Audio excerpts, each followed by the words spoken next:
Assalamualaikum dan selamat pagi. Saya Idora dan saya dari Tetuan Idora Apakanda. Hari ini saya akan menerangkan berkenaan dengan dua borang iaitu exclusive option for sale of property dan option for secure of property for sale dengan lantikan sole, joint, multiple, open ataupun ad hoc.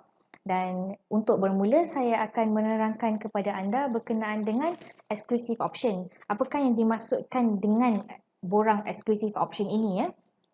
Okey, eksklusif adalah satu bentuk perjanjian di mana pemilik hartanah memberi kebenaran kepada hanya satu ejen hartanah sahaja untuk menjual hartanah beliau. Ini bermaksud ejen hartanah ini mempunyai eksklusiviti untuk menjual hartanah penjual dan penjual dia tidak akan melantik mana-mana ejen lain untuk menjual hartanah beliau. Exclusive option mempunyai tempoh waktu yang dipersetujui oleh pemilik hartanah dan ejen hartanah di mana di dalam borang nilai harta ada dinyatakan penjual bersetuju untuk melantik ejen secara eksklusif dalam tempoh 90 hari daripada tarikh lantikan. Ini bermaksud option ini akan bertahan selama 90 hari daripada tarikh lantikan. Dan untuk eksklusif option ni, apa yang menariknya ialah jika pemilik memperkenalkan pembeli, pemilik masih wajib untuk membayar komisen kepada ejen yang dilantiknya. Ini yang menarik berkenaan dengan option. Walaupun ini bermaksud, walaupun mungkin pemilik hartanah tersebut yang mendapatkan pembeli, namun walau bagaimanapun pemilik hartanah masih perlu membayar agency fees kepada ejen hartanah. Okey, berbeza pula dengan option for secure Kalau kita dapat lihat di dalam borang, selain eksklusif, penjual juga boleh membuat lantikan secara sole, joint, multiple, open ataupun ad hoc. Ini bermaksud penjual mempunyai beberapa cara untuk melepaskan hartanah beliau. Okey, untuk mengetahui perbezaan di antara sole, joint, multiple, open ataupun ad hoc, anda bolehlah mendapatkan buku Tuan Haji Ahmad Firdaus iaitu On Your Mark, Get Set Go atau boleh mendapatkan info dalam MAES iaitu Malaysian Estate Agency Standard. Setelah anda mengetahui perbezaan di antara exclusive option dan juga option for secure dengan lantikan sole, joint, multiple, open ataupun ad hoc dan telah menerangkan kepada penjual dan penjual telah bersetuju dengan sama ada exclusive option ataupun sole, joint, multiple, open ataupun ad hoc, bolehlah anda mendapatkan tanda tangan penjual di bawah bahagian borang yang ada. Okey, seperti biasa kalau dekat atas tu kita dapat lihat ejen hartanah perlu mengisi butir-butir hartanah tersebut. Isikan dengan tepat seperti yang ada terdapat di dalam geran ataupun carian hartanah yang telah dibuat. Dan saya akan bermula dengan poin nombor 1. Okey, poin nombor 1 adalah 10% harga jualan perlu dibayar oleh pembeli sewaktu perjanjian jual beli ditandatangani. Dan kedua-dua konten untuk poin nombor 1 ni adalah sama di dalam borang exclusive option dan juga option for secure. Untuk poin nombor 2, baki harga jualan sebanyak 90% daripada harga jualan perlu dibayar dalam tempoh 3 bulan daripada tarikh perjanjian jual beli ataupun seperti yang telah tertulis di dalam perjanjian jual beli, sebab sekiranya hartanah tersebut mempunyai konsen ataupun sekatan kepentingan, 3 bulan akan berjalan daripada tarikh surat kebenaran pindah milik diterima daripada pejabat tanah ataupun kita selalu cakap konsen diterima daripada pejabat tanah. Jadi perlu diingat untuk hartanah freehold ataupun hartanah yang mempunyai konsen, completion date yang berjalan tu adalah berbeza mengikut syarat-syarat yang telah dinyatakan di dalam geran hartanah tersebut.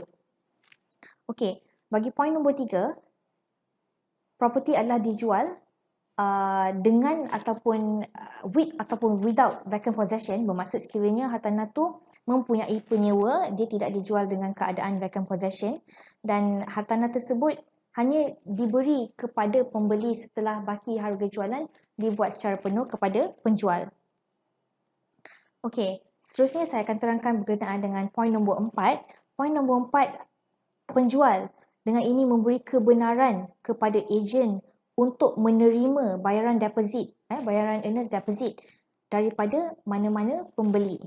Dan sekiranya penjual berhasrat untuk tidak meneruskan dengan perjanjian jual beli, penjual perlulah membayar ganti rugi membayar ganti rugi kepada pembeli sekali ganda daripada amount yang telah dibayar oleh pembeli. Dan sekiranya pembeli boleh berhasrat untuk tidak meneruskan dengan perjanjian jual beli, maka bayaran yang telah dibuat oleh pembeli boleh dirampas oleh penjual dan separuh daripada bahagian tersebut akan pergi kepada penjual dan separuh lagi akan pergi kepada ejen.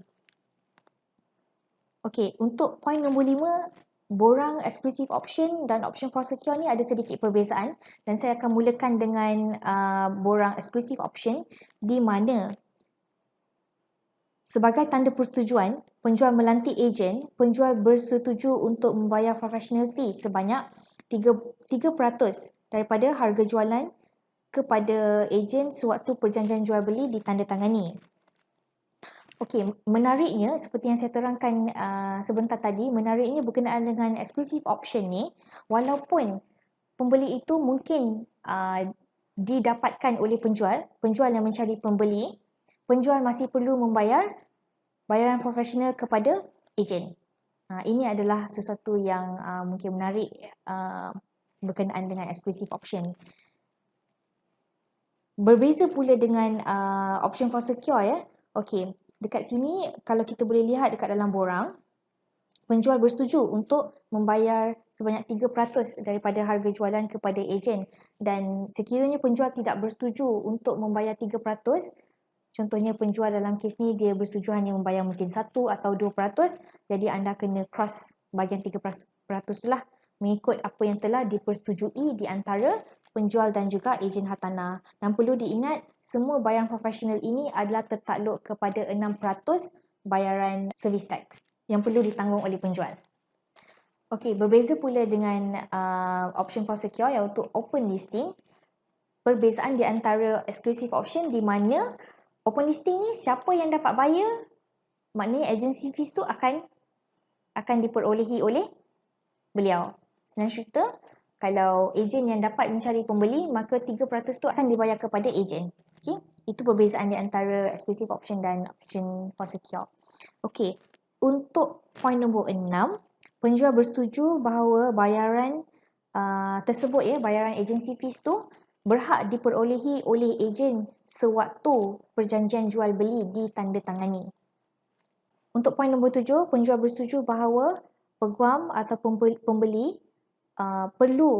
perlu membayar bayaran 3.18% itu sewaktu perjanjian jual beli ditandatangani. Kita akan teruskan untuk poin nombor 8. Okey, untuk poin nombor 8, penjual bersetuju bahawa sekiranya surat lantikan option ini telah tamat tempoh, penjual masih perlu membayar kepada ejen sekiranya ejen telah berjaya untuk mendapatkan pembeli. Okey, kita teruskan untuk poin nombor 9. Penjual dengan ini memberi kebenaran untuk ejen hartanah meletakkan banner for sale ke atas hartanah tersebut dan memberi juga kebenaran kepada ejen hartanah untuk membuat sebarang pengiklanan untuk membolehkan hartanah tersebut dijual. Untuk poin nombor 10, penjual ataupun pemilik hartanah bersetuju untuk membayar ganti rugi kepada ejen hartanah sekiranya beliau membatalkan hasrat untuk melantik ejen hartanah bagi membolehkan hartanah tersebut dijual. Untuk poin nombor 11, option ini akan anggap diperbaharui walaupun option ini telah tamat tempoh sekiranya mana-mana pihak, baik di pihak ejen ataupun di pihak penjual, tidak memberi sebarang notice of termination, notis untuk membatalkan persetujuan lantikan option ni 10 hari sebelum tarikh lantikan tamat. Okey. So setelah anda menerangkan kepada penjual berkenaan dengan konten ataupun isi kandungan yang terdapat dekat dalam borang exclusive option ataupun surat lantikan open ni, anda perlu memastikan ianya ditandatangani oleh penjual dan pastikan penjual initial di setiap klausa-klausa ataupun poin yang terdapat di borang tersebut.